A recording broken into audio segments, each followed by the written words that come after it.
The following is a production of Fenix Media. The views expressed do not necessarily represent those of the company or its advertisers and may contain language that's unsuitable for younger listeners.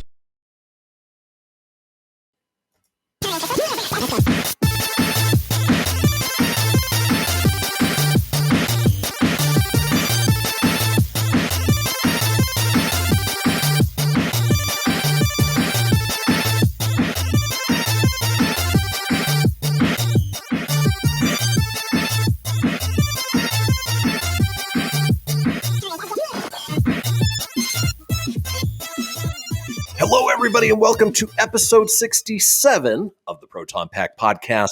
I'm Kristian. With me always is the Destro to my Cobra Commander, Tony. Say hey, Tone. Destro. Noble Destro, my old friend. We congratulate you on the success. Well, hello, Destro. Man, it's great to be back. It is Tuesday. We are ready for another fun-filled episode, and yeah, man, it's gonna be a fast hour. We got lots to cover today, man. So, did you have a good weekend? I did, yeah. We've got lots of geeky, nerdy news to bring to you guys, and you know what? We got 2 weeks in a row. How about that? Look at that! It's great, man.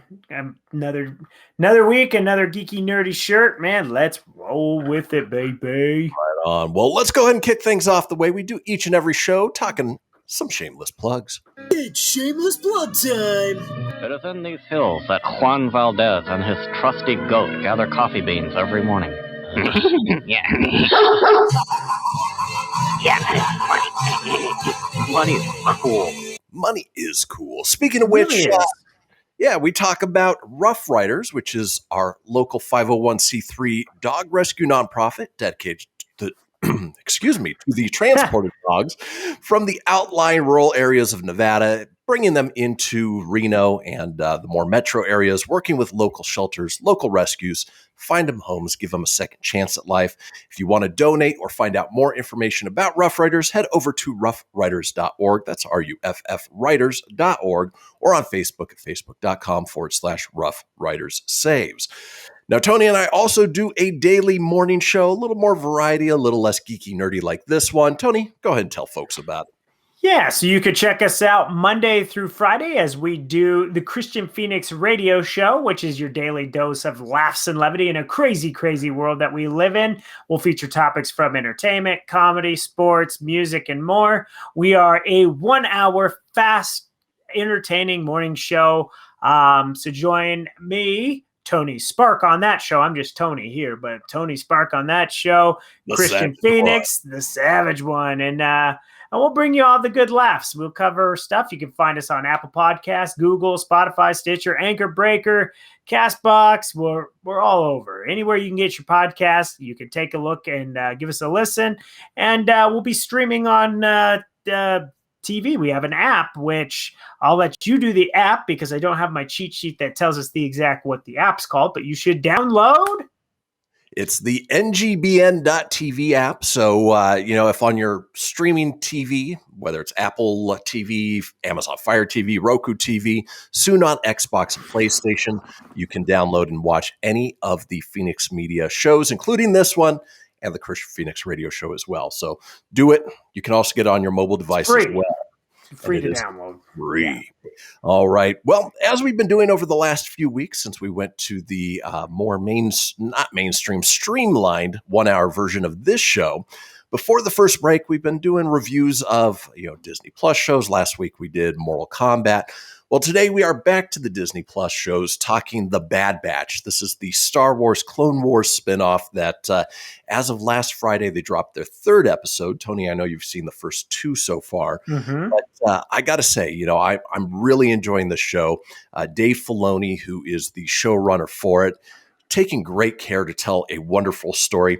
Forget the fact that it's animated. A lot of people look, it's a cartoon, Story is everything in this, and their character development and the way they're taking it and the way, what the people and the characters that we've grown to love from the Clone Wars now into this Bad Batch, which is essentially the events that take place after Order 66 and the clones turning against the Jedi.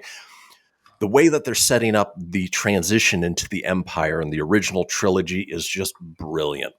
So well handled. Each episode's about a half hour long. The first one I want to say is a little bit longer, about 45 minutes, but having fun with it, and I was telling Tony that this third episode, which he hasn't seen yet, I mean, is just a fantastic, really good storytelling episode. But what have you thought of the first two so far? Execute Order 66. I love that soundbite's played quite a few times in the first episode. I really enjoy it. It's in the same style and vein of the Clone Wars. It's from the same storyteller, Dave Filoni. And, it follows a couple of, what do they call them, the Bad Batch, as they were a couple of clone troopers that didn't quite, the circuits didn't quite go when that order was dropped, except Crosshair. Crosshair's kind of went, but he was still kind of border where he could still be himself, but he still understood he had an order to do, and he didn't understand why his friends didn't do it until eventually he goes full-blown baddie.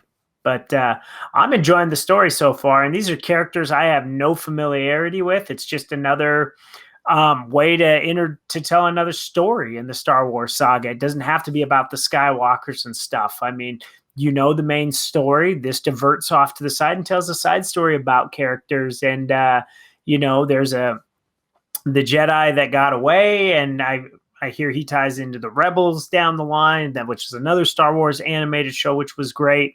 Also done by Dave Filoni. So, yeah, great stuff there. Very much enjoying it so far.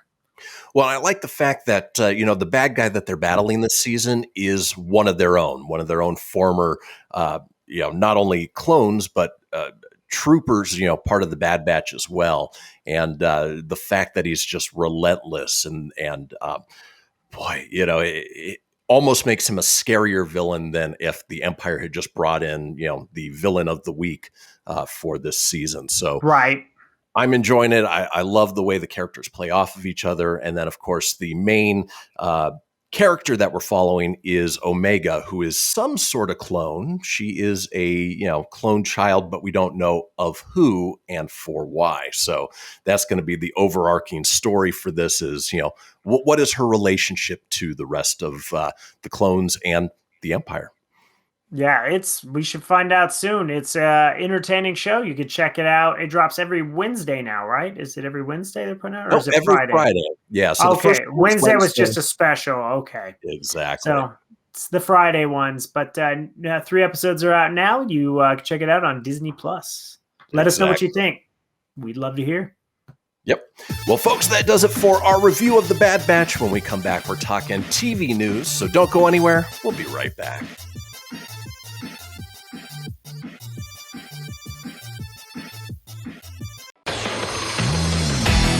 Behold, my precious. Ooh, yeah, let me tell you something right here. It's the Loot Crate subscription box, yeah, full of exclusive loot, fun surprises delivered to your door every month. Just pick up your favorite geeky genre, Daddy. From the original Loot Crate, the Loot Crate DX collectible boxes, dude! Cowabunga! To the Loot Gaming video game box. Woohoo! Yee-hoo! What's with kids today, huh? Wowzers! With crates starting as low as $11.99 per month, there's a box just about for all collectors. To get your geek on, head over to phoenixmedia.us/Loot Crate and claim your exclusive offer. That's FENIX media.us/Loot Crate. Great Scott! Snap into a Loot Crate, dig it? WWE superstar Alberto Del Rio. Take 1. Behold the angry giant. Try it again, Alberto. Behold the angry giant. Perfect. Good luck tonight. Behold the angry giant. Yay! Read me another one, Dad. This is WWE superstar Alberto Del Rio. It only takes a moment to make a moment. Take time to be a dad today. Visit fatherhood.gov. Brought to you by the U.S. Department of Health and Human Services and the Ad Council. This is Mario Andretti. You know me as a race car driver, but I'm also a Meals on Wheels volunteer. I've raced against the sport's biggest personalities. But I've never met more vibrant, amazing people than the seniors served by Meals on Wheels. You can make a difference by dropping off a hot meal and saying a quick hello. So, America, let's do lunch. Volunteer your lunch break at americaletsdolunch.org. This message brought to you by Meals on Wheels America and the Ad Council. People been saying to your friend, get a different face, and posting on their feed, they're super ugly. The things they say to them online are cruel and they're not true. So tell your friend, I'll stand up for you. Don't worry, I know what to do. Know someone being bullied online? You can be a witness and make a difference by letting the world know it isn't cool and by letting your friend know you care. Learn more at eyewitnessbullying.org. Brought to you by the Ad Council. Hope you enjoyed your meal. And I just want to say, he's lucky to have a brother like you. Lucky? Caring for my brother is far from easy. But he's a part of me, like my arms and legs, so I'll be his. No time for tired. Nothing can disable this love. He needs me, but I'm the lucky one, even though I need help now and then. If you're caring for a loved one, visit aarp.org/caregiving for care guides and community. Support for your strength. Brought to you by AARP and the Ad Council. You're listening to Fenix Media. Listen live and explore more great shows at phoenixmedia.us.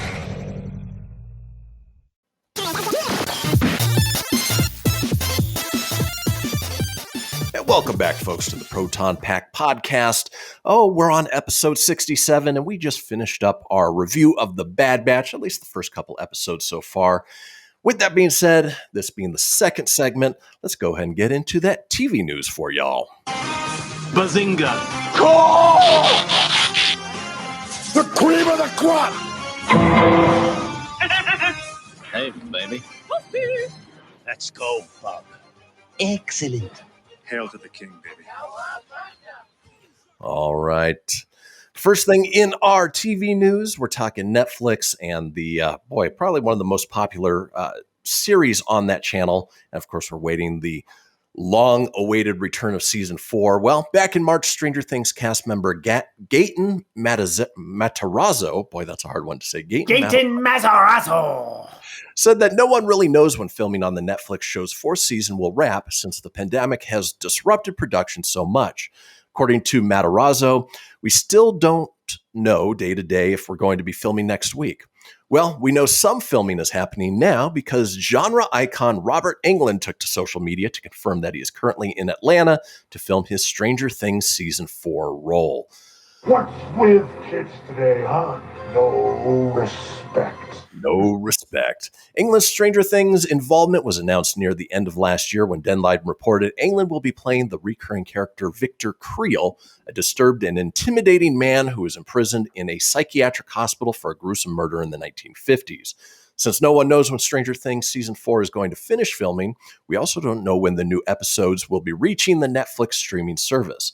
We do know the season will find that David Harbour's character Hopper is imprisoned far from home in the snowy wasteland of Kamchatka, where he will face dangers both human and other. Meanwhile, back in the States, new horror is beginning to surface, something long buried, something that connects everything. And obviously, we got that little teaser a couple weeks ago, kind of looking back at Eleven's time in the hospital there. But Tony, are you looking forward to this season of Stranger Things and, of course, Robert Englund's involvement? Oh, absolutely. I think having Robert Englund gets me more excited about it. One thing I wish they didn't spoil is the fact of where Hopper's whereabouts are, because that was kind of the cliffhanger at the end of 3. Did he die? Did he not die? Because they never found the body. So you kind of assumed he was coming back anyways, but I would have preferred it not been spoiled in the sense of, well, he's in a prison thing. He's got to find his way out. So, and I knew we all knew he was coming back. It's you can't do off a main character like that. You got to give them a much better ending than that. But you add Robert Englund to an already awesome cast. This is great. And the bad thing about the pandemic too is it kind of, since it's delayed, all these character. All the kids are all grown up now. So you're really going to have to time jump this thing in the 80s. You know, we're in the early 80s now. It's going to have to be like towards the end of the 80s or something, going into the 90s almost, you know, by the time they wrap this up. But hell yeah, I'm excited. I'm very excited about this. Well, we know that season 5 is going to be the last for Stranger Things. So, you know, as far as when they started filming, shutting down, coming back, they might do a time jump in the middle of the season. But, you know, who knows? Obviously, that's the risk you run when working with teen actors. So, yep, they grow. That's exactly what happens. Yeah. Well, let's move on to another Netflix series that we're looking forward to. Oh, by the power of Grayskull, He-Man is having a pop culture moment. After Netflix's She-Ra, The Princess of Power, ended its 5-season run, Prince Adam and the World of Eternia are coming back full force to the limelight with a planned live-action movie, which has been slightly delayed at this point, in addition to a CG animated He-Man and the Masters of the Universe aimed solely at kids. Masters? But Masters of the Universe Revelation, a separate animated series from the mind of Kevin Smith, is designed for fans of the 80s cartoon. Entertainment Weekly's exclusive first look at Revelation brings back Prince Adam, He-Man, now voiced by Supergirl's Chris Wood, and the gang with new design by Powerhouse Animation, the studio behind Castlevania, and an updated story set directly after the events of that original piece of childhood entertainment. Everything I've ever worked on in like 27 years, this is easily the top 5 of my favorite, most satisfying projects, says Smith, a He-Man superfan who showruns Revelation and executive produces with Mattel Television's Frederick Soley, Adam Bonnet, Christopher Keenan, and Rob David. When I die, they'll be like, he made Clerks, remember? Because that's the most memorable thing I think I've ever done. I think this has a running shot of being like, he made Clerks and that one cartoon that one time. So, you know, obviously Kevin Smith's self-deprecation, he's made far more better projects than just Clerks, not including Tusk or Red State, but we'll leave those alone. Bad ones. Yeah, he's made some bads, but he's made more good than bad. But of all of the He-Man projects that are in the works, this is the one I'm looking forward to, knowing that a super fan like him is behind it, looking at the animation and the character designs that are up. And I'm pretty sure Tony's posted this on our Facebook page. It is going to be a fantastic series that literally leaves off where the 80s series began and won't be to the same cheesy level of that 80s film. Yeah, the 80s one that we grew up with was pretty awesome for its time. Today, not so much. And I don't really remember. I was a He-Man super fan as a kid. I was all about it. Had the posters, all the toys. It was my bread and butter before Teenage Mutant Ninja Turtles. That was my thing. But the problem is I was so young that I don't really remember a whole lot of it. And when I've gone back to try to watch it, to be like, oh, what did younger Tony think? And then you watch it and you're just like, doesn't hold up quite well. So, but that's all right. But this one looks awesome. This is something I definitely look forward to watching. And I'm with you. You got somebody like Kevin Smith behind the project. It's, you always, you know, when people are true to the original source and they're a fan of it, they're going to do it justice. It's better than hiring somebody that doesn't have much familiarity, doesn't really have the passion and commitment behind it. Then you get mediocre results. This is going to be fantastic. So I'm going to thumbs up this one. I look forward to it. Yeah, those original ones were aimed at kids. They were story told to kids to sell action figures for kids. Of course, we being the kids who grew up with them now want better story, better action figures for that matter, and really want to, evolve these characters beyond just sort of the episode of the week that they were before. Right. It's weird when you're a kid, you didn't realize that was the whole ploy was to buy toys. At least I never understood it. I loved the cartoon, and then there was the action figures. And of course, you had to have the action figures, which made sense. It makes total sense. Great marketing. Kudos on them. Well, moving on from Netflix over to Hulu, we still have a week and a couple days before Hulu unleashes the first season of Marvel's M.O.D.O.K upon the masses. Even though Marvel fans have yet to get the initial batch of episodes, those behind the show know exactly what will take place should the streamer give them a second season. According to M.O.D.O.K. showrunner Jordan Blum, The show's sophomore outing will be packed to the brim with mutants and other big-name X-Men. Bloom, a self-proclaimed mega fan of X-Men, the animated series, tells us he'll do whatever he can to get characters like M.O.D.O.K and Storm on the screen together. It's going to be even more X-Men heavy, I'll tell you that much, the writer says. I've got to do season 2. Before we got the okay to use some of them, I was like, let me see how well their lawyers know these characters. So, Lila Cheney is in the pilot, and it's like, okay, we got away with that. Let's see what we can do next.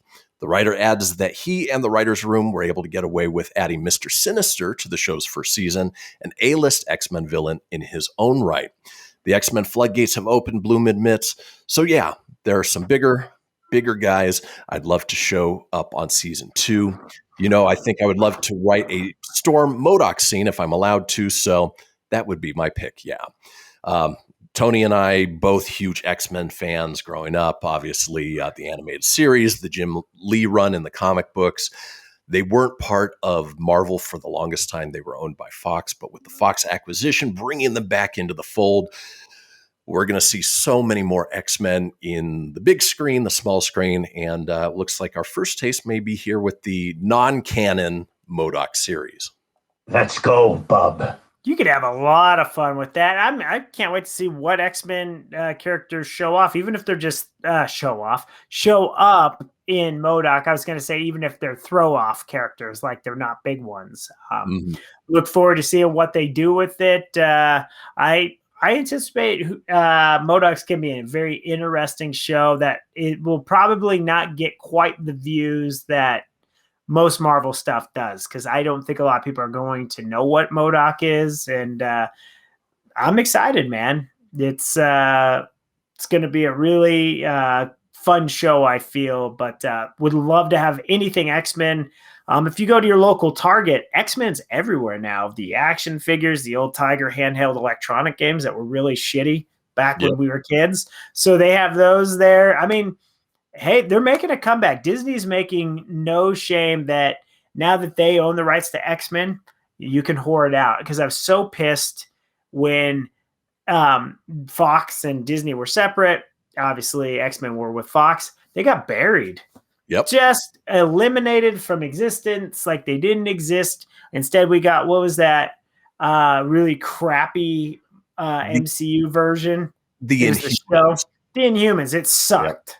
Yep. Sucked so bad that now that they realized it sucked, they've eliminated that from their existence, because the Inhumans was really bad. It was a piss poor version of their X-Men.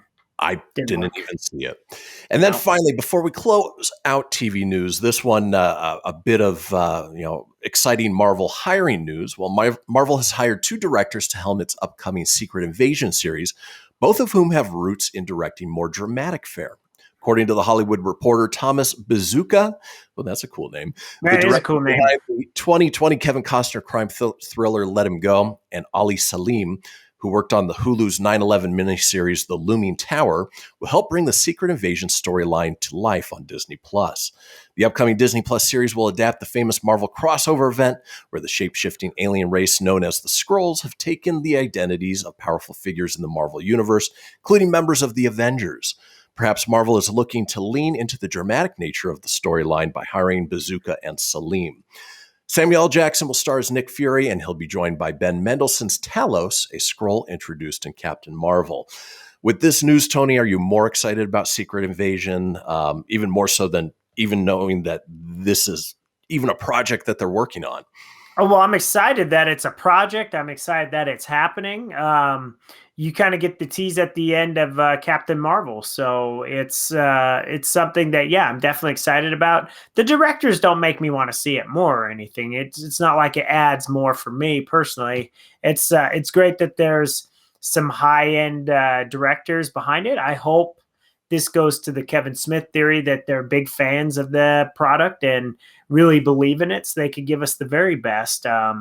It's always great. That's why you keep going back to the Russo brothers and things of that nature, because they show it the love and dedication it needs to be a successful product, Yeah, we know Marvel has a tendency to hire little-known directors who have done smaller projects to bring into these bigger ones, and in some cases have made them superstars. Look at James Gunn, for instance. But just happy there's no Joss Whedon. Don't need Exactly. no Joss Whedon drama. Yeah. Exactly.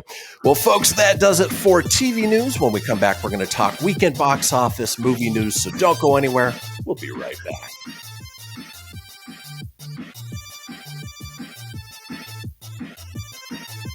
I spend a lot of time in the backyard, and I'm the center of attention at summer barbecues.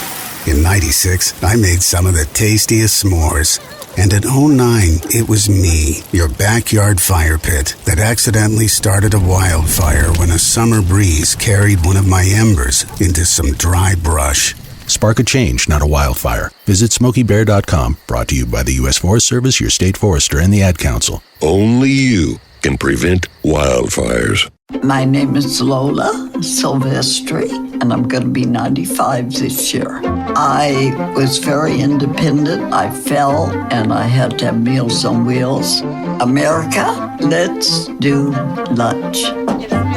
1 in 6 seniors faces the threat of hunger, and millions more live in isolation. Drop off a hot meal and say a quick hello. Volunteer for Meals on Wheels by donating your lunch break at americaletsdolunch.org. This message brought to you by Meals on Wheels America and the Ad Council. Hey everyone, let's all stop what we're doing and take a moment. You see, every moment can be kind of special. But they can be loud moments, goofy moments, dorky moments, it doesn't matter. Because every time dads like us take a moment like that to spend with our kids, well, it's pretty momentous. So let's take a moment to make a moment. Call 877-4DAD-411 or visit fatherhood.gov. Brought to you by the U.S. Department of Health and Human Services and the Ad Council. Most of my family, they never graduated high school, so I'm trying to break that barrier. My daughter Brooklyn was also a motivation for me to go back to school. Every day after work, went straight to school, and it paid off. At age 26, Kareem finished his high school diploma. I could not have done it alone. I see the future is really bright for me. No one gets a diploma alone. If you're thinking of finishing your high school diploma, you have help. Find free adult education classes near you at finishyourdiploma.org. Brought to you by the Dollar General Literacy Foundation and the Ad Council. So I'm a cat, and I just moved in with this new human, and she's got this little toy she's always playing with, all day long. Tap, tap, tap, tap, bloop, bloop. She can't put it down. There it is. Oh, and get this. She even talks to it. Last week, she asked it for Chinese, and guess what? Egg rolls showed up. Like magic. Humans have cool toys. A person is the best thing to happen to a shelter pet. Be that person. Adopt. Brought to you by the Ad Council and the ShelterPetProject.org. What if I told you that a tornado was going to happen tomorrow, right where you live? That it would touch down at exactly 3:17 p.m., and I told you the exact path it would take. You would, of course, prepare. You would talk with your loved ones, and you'd make a plan today. It's true, I can't tell you a tornado will strike tomorrow, but shouldn't you have a plan anyway? Go to ready.gov/communicate and make your emergency plan today. Don't wait. Communicate. Brought to you by FEMA and the Ad Council. You're listening to Phoenix Media. Listen live and explore more great shows at phoenixmedia.us.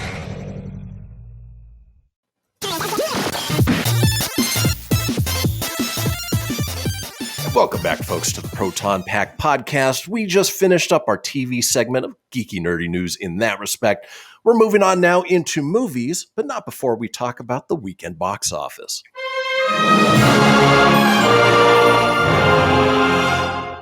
Well, the resurrection, boy, words are hard today. The resurrection of the Saw series made a bloody mark at the box office this weekend. A Spiral from the Book of Saw opened in first place with an estimated $8.7 million. I don't know if 8.7 is enough for a bloody mark, but yeah, it was the number one movie. It, first one since the final Saw film in 2010. Director Derek Bozeman. Sorry. Those were supposed to be Jigsaw. Do you want to play a game? But that just failed. I think that's what I was looking for. Yeah, and instead I gave you Banjo-Kazooie there. Well, in any case, the movie reportedly cost $20 million. So, It's total domestic total at this point is 14.6. Nope, that would be the next movie. It'll make its money back. It's cheap enough, but I don't know. It's got really bad reviews. Well, what's funny is on Rotten Tomatoes, it's getting a 39% at this point. But if you look at the fan scores are up at like 76, 77%. So that's better at least. Fans enjoy it. Well, that'd be good. If you like the other Saws, you'll probably like it. I'm not really into the whole torture porn genre. So do I want to see it because Chris Rock and Samuel L. Jackson? Yeah. Was I a big fan of the Jigsaw and Saw movies? Not really. Yeah, and I enjoyed that series, at least the odd numbered ones. The even numbered ones, for some reason, seemed slightly off. But I really liked the first one. It was intense back in the day. Mm-hmm. And it was something new. It was something nobody had even seen before in the way it's storytelling. Of course, the big twist at the ending. So I'll probably check it out maybe this week. Jesse's out of town this week, and I need something. Jesse. Well, in second place was the R-rated crime thriller Wrath of Man, brought another $3.7 million, bringing its domestic total to 14.6, worldwide total to 41.8. And of course, that's Jason Statham and Guy Ritchie. So that one looked like a fun one. That could be fun. It did. It didn't last long at the top, but hey, it was number one for a week. Now Spiral's the new number one. Exactly. Hey, Spiral. In third place was the R-rated thriller starring Angelina Jolie, Those Who Wish Me Dead, brought in $2.8 million. Of course, it's also available on HBO Max, which is probably the reason that it didn't get a ton of money at the theaters, but enough to make it third place. They're calling it a bomb already. Like everywhere in the entertainment news, looking at stories this morning, they're calling it a bomb. I don't know. They didn't really bust out advertisements until like about a week or two ago. That's the first time I even heard of it. So I don't think the marketing was quite there. And like you said, HBO Max might be the way to go. And it's not a big summer tentpole type movie. It's a smaller thriller. And so, they typically don't make as much money at the box office. I think I'll watch that one on HBO Max. I've learned if it's on HBO Max, I don't know if it's 100% really theater worthy yet. Except for Godzilla vs. Kong. Yeah, that was great. I didn't see that on HBO Max, but I saw Mortal Kombat, and I know we're about to cover that. In fourth place is the R-rated anime and juggernaut of a movie, Demon Slayer. The movie brought another $1.77 million, domestic total of $42 million. Its worldwide total almost $500 million, $477 million. It's huge. Never heard of it until we've covered the box office report. Yep. I swear. And then rounding out the top five, in fifth place was Disney's Raya and the Last Dragon, holding on in there with $1.71 million. Of course, I'll probably wait until it's available widely on Disney Plus as opposed to paying the $30 premium. Nope. All right. And then rounding out the top 10, you had Godzilla vs. Kong with another $1.46 million. Good flick. Mortal Kombat with $1.32 million. Thumbs down. Terrible. Yep. Check out last week's review. Finding You with $954,000. Don't know what that is. Where are you? I find you. Army of the Dead with $780,000 in a limited run preview. It'll be available widely on Netflix this weekend. I heard last night they did really bad marketing for this. So they tied with WWE and they had their pay-per-view Backlash or something like that last night. And they literally, to promote the movie, they had a match between two of their guys and they had a lumberjack match, but it was a zombie lumberjack match. And at the end of the match, the zombies went in and ate the bad guys. Lame. This is probably why the WWE is this is just bad marketing. Bad. Anyways, there you go. Useless trivia. Yep. And then lastly, in the top 10 is a movie called Profile with $670,000. Again, never heard of it. No, I've never. Oh, it was that one where the Pakistani and she pretends to be and lures the Taliban in. Yeah. I'd wait for like streaming for that. That'd be a streamer. Okay. All right. Yeah. Well, let's move on into our movie news now that we've taken the box office out of there. And boy, we got some fun ones today. Yay. Here we go. Are you the Keymaster? Laugh it up, fuzzball. We came, we saw, we kicked its ass. This baby hits 88 miles per hour. They're gonna see some serious shit. Yeah, they will. All right. Great Scott! You said shit! In our trailer of the week, well, Paramount Pictures has joined forces with Entertainment Weekly to show off a batch of first-look images for Snake Eyes, G.I. Joe Origins. In the film, Henry Golding of Crazy Rich Asians stars as the lead, a silent ninja whose skills with the katana blade are unmatched. For obvious reasons, building a movie around a silent protagonist would be quite tricky. However, the creators of the franchise say they found a way to make it work. Now, following those images, they released a 1-minute teaser trailer that, you know what? I think we've got it pulled up, and I think we're going to play it right about now. So enjoy, folks.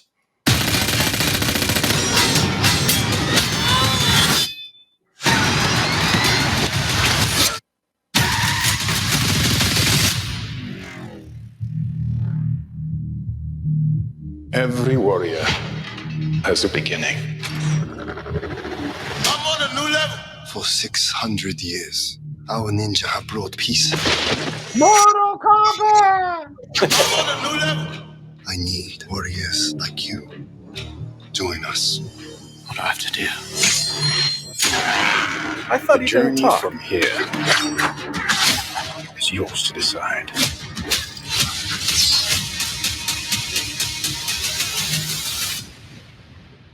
But that is just the beginning. I'm on a new level. I'm on a new level.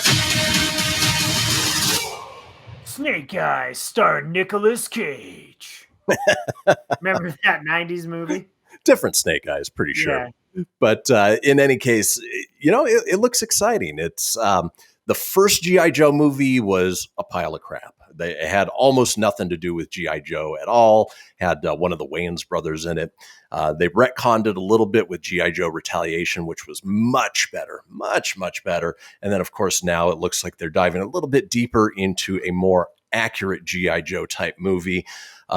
Little interesting that they had Snake Eyes talking in this. My guess is that somebody dies, so he takes a vow of silence at some point, and that's why he becomes essentially mute later on. But and it's nice to see that what is it, not Ray Parker Jr., Ray Park. Ray Park, who played Snake Eyes in the other two movies. You know, he's not coming back as the main character. They got a slightly bigger name for it. Yeah, they look good. That's the first time you and I both saw the trailer. It looked like Mortal Kombat meets Fast and the Furious. Don't know enough about Snake Eyes. I remember him from the cartoon. Obviously, he was just the silent ninja that didn't say much. But it could be a fun action flick. I would definitely give this a matinee showing. I would see it in theaters. It looks cool. Yeah, it looks fun. I'm not like overly excited and pumped like some of the trailers we watched. We're like, oh my God, I'm so excited. Like, it looks good. Yeah. Well, like I said, you know, it comes out in almost exactly 2 months from now. And so we won't have to wait long. Haven't heard much about it. Haven't seen much about it. So this is our first look. Yeah, sweet treat, man. Look forward to it. And I agree with you. The first G.I. Joe stunk. Second one was much better. And this really, I guarantee, won't have much to do with G.I. Joe. It's just him. So just an origin story. Yep. Well, let's move on. Well, we can't imagine that any of us were doubting that Rian Johnson's Knives Out would receive a sequel. We think we were all pretty shocked when it was revealed that Netflix had driven a dump truck full of money to Johnson's front door for not one, but 2 sequels to Knives Out. Rian Johnson will be writing and directing the 2 Knives Out sequels and will also be producing with his partner Ram Bergman. Daniel Craig will reprise his role of Detective Benoit Blanc, and I'm sure Johnson will be assembling another all-star cast for this next mystery. To that end, Deadline has reported that Dave Bautista has become the first new addition to the Knives Out sequel, as he's slated to join Craig in the upcoming film. Plot details are being kept under wraps, and it's not known just who Bautista will be playing, but production of the sequel is slated to kick off this summer in Greece. And of course, if you watch the James Bond movie Spectre, they acted together in that. Bautista is one of the better ex-wrestlers to come out of the WWE world and is really making a name for himself in action and comedy. Yeah, and he's in the Army of the Dead. And last night was funny. He tweeted, "Hey, I had nothing to do with this shit." like with the zombies invading the wrestling thing. He's just like, hey, look, I didn't write that shit, okay? Like, you please go see my movie, but that was, But yeah, no, this will be fun, man. The first Knives Out was a great movie. I really enjoyed it. It was a surprise treat. I was a little nervous because Rian Johnson, I mean, let's just be real. His Last Jedi sucked, and it was hard to want to watch anything from that guy. But hey, Knives Out, awesome. Yeah. He also did Looper, though, right? He did, which was a fantastic. Yeah, Looper was great too. I liked Looper. Yep. And then finally, before we head into the break and start talking a little video game news, well, the MPA has unsurprisingly given James Gunn's upcoming supervillain on the mission reboot sequel type thing, The Suicide Squad, an R rating for strong violence and gore. Okay. Language throughout makes sense. Some sexual references. All right. Drug use and brief graphic nudity. So our question is, who is going to be nude? Probably won't be Harley Quinn. It won't be Harley Quinn. No. And maybe they'll just have a bag of dicks all over the island as the previous teaser trailer had teased, That's what I'm thinking. You're going to probably see a wang danger somewhere in there. This is my thought. Yep. But in any case, the Suicide Squad, which is set to hit theaters. Boy, it's not far. It's like in a couple months. It's not that far at all. It is August 6th. Okay, see, it's right around the corner. That one where I have to retract what I said about HBO Max not having the movies. That one's also going to be on HBO Max, but that one, please go see that in theaters. It just it's calling for it. Well, folks, that does it for movie news. When we come back, it's time to talk a little video games, and then the show's over. It goes that quick. So don't go anywhere. We'll be right back.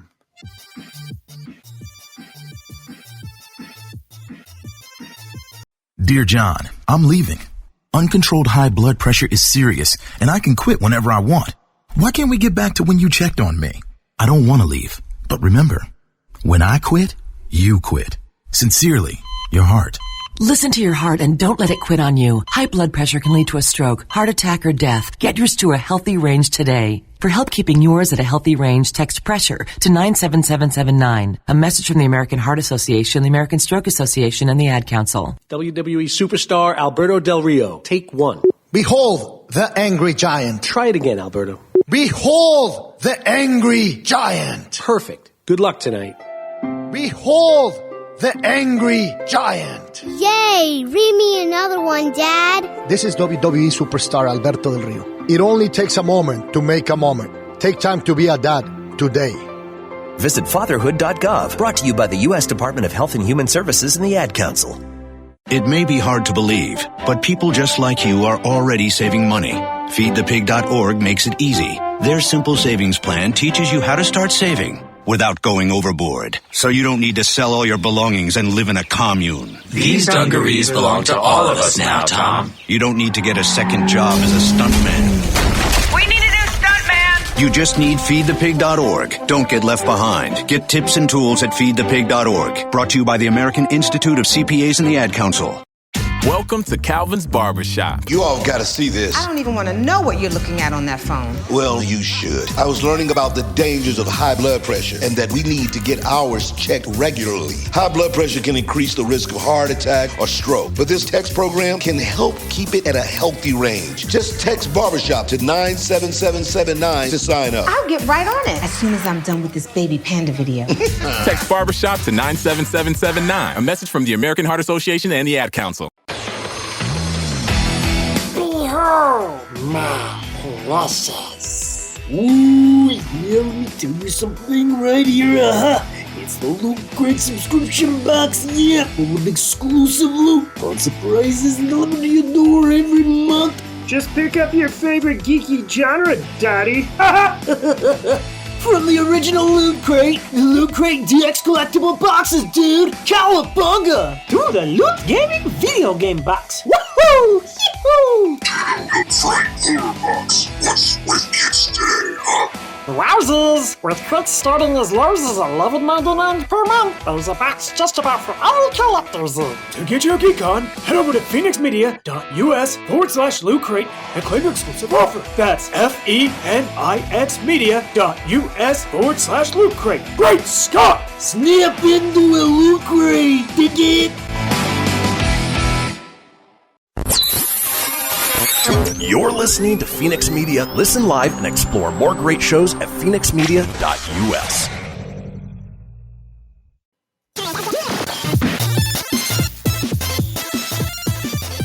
And welcome back, folks. We made it to the final segment of this episode of the Proton Pack podcast. Yeah, we covered TV news. Yes, we covered movie news. What does that leave us with? Well, video game news. Hey, man, you want to play some video games? Hadouken!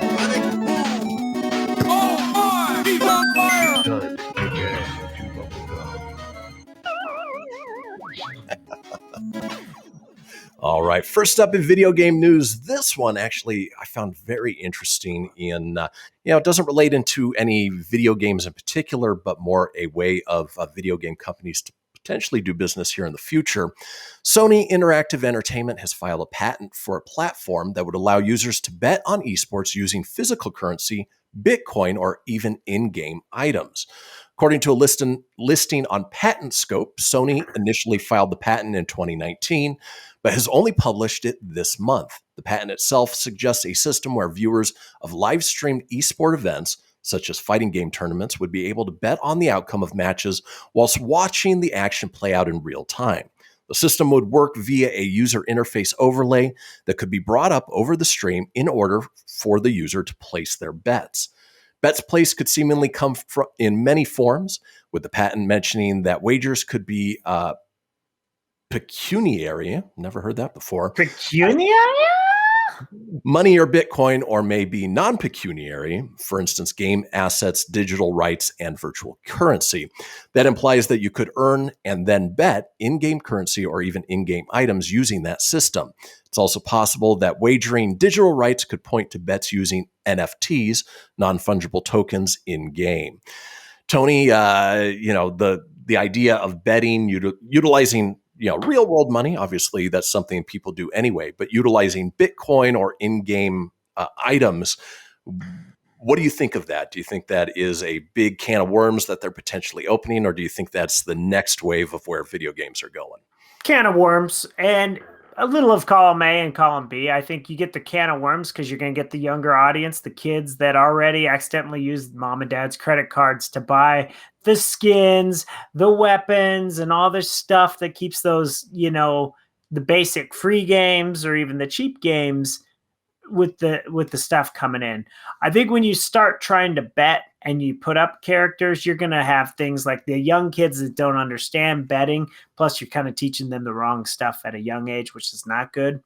I think there's going to be some frustrations when they lose, or if your credit card is there in the kid's account and they start betting real-time stuff. So, yeah, it could be a bad thing, but I think as an adult, if you're smart and you like to bet and that's your thing, then yeah, that's cool. Makes the game more fun. Might make you be a little better at said games that do that. Maybe you want to compete. Maybe there's like a Marvel versus Capcom tournament you want to join, and you're a badass player and you're invested in Bitcoin. You want to bet? Then yeah, I could see that. So I could see both sides of the coin, but I worry for the younger ones that play. Yeah. And, we're already seeing a little bit of esports betting with mobile applications that are similar to FanDuel or DraftKings, which, are obviously utilized for mainstream sports. And then the fact that they're integrating digital currencies and, these cryptocurrencies into video games might actually make it a little more mainstream than what it is right now. Because a lot of people, you say cryptocurrency, they've heard the term Bitcoin or Ethereum, but they don't know exactly how it works. So this might help with that a little bit, but parents should absolutely be cautious of what their credit cards are tied to when giving their kids permission to do certain things on the video game systems. Yeah, absolutely. And, I can still remember when I was a kid, I mean, the biggest thing that we got in trouble for back in the day was calling the Nintendo helpline on the back of the instruction manual. That shit was not cheap on the phone bill. Oh my God. I got in trouble for calling for some help on Bart versus the Space Mutants. We racked up some phone bills. That was a hard game, so you definitely needed It was that. a pain in the ass, yeah. Acclaim was such a shitty publisher too, man. They really were. Yeah. Well, let's move on to our next one. NetherRealm Studios, might sound familiar. They're the developer behind Mortal Kombat and Injustice. Well, they're reportedly working on a new Marvel fighting game, which would be the first proper Marvel fighting game since 2017's Marvel vs. Capcom Infinite, which was terrible. In 2021, they're expecting NRS to reveal and release Injustice 3, which will be awesome. And this may still happen, but it sounds like Injustice may continue to stay on ice in favor of making a Marvel fighting game. Unfortunately, the new report, which comes way of Daniel Rickman via Stealth Optional, is light on details. But Rickman claims the game is already in production for next-gen consoles, which is to say PS5, Xbox Series X, and Series S. You'd assume a PC version is also in the works, but it sounds like PS4 and Xbox One users may miss out. Tony, a Marvel-based game from NetherRealm Studios, yay or nay? Yay. They do Injustice so good. So good. The story, the characters, the graphics, the stuff. Now, obviously, you're not going to get the fatalities and things like that. I think it'll go kind of like DC. DC had some brutal stuff, and I think you're going to get that. But what I love about it is you're opening the door for a new Marvel fighting game, which is, in my opinion, what you need to do with most of the characters anyways. Right. It just makes sense. It just... give me the Juggernaut versus Omega Red and give me all these characters you don't hear about. And give me the people we know, Iron Man, Black Panther, Captain America, etc. I still have hope for a Marvel versus Capcom game as well, a true one. And I would like it to go back to a 2D 3-on-3 fighter, not the 2-on-2 like Infinite. Because for Infinite being as bad of a game as it was, its story tried to be like Injustice, and they failed bad. The graphics were not great. Right. The gameplay was a lot of fun. If you can just go straight to the gameplay, skip the story and stuff, wasn't that bad. It just, again, we go back earlier with the X-Men being buried. It had no X-Men, and that was always the true core to the fighting games. Yeah, there would be no Omega Red, no Juggernaut, no Wolverine, Cyclops, nothing like that were true fun fighters that made Marvel vs. Capcom so great. So, long story short, love the idea. Hope it comes to fruition. Would definitely be interested in this game. Absolutely. Yeah. I mean, it just sounds awesome. Yeah, and as we learn more, we will update you guys. But with our last minute here, one last thing on the Nintendo side of things, Nintendo, it's a breakfast wow. Mario Golf Super Rush received a new gameplay trailer that not only reveals its 16-character roster, but also details its many game modes, including Speed Golf, Battle Golf, and Golf Adventure. God, I hope it has like Top Golf in there. That would be cool.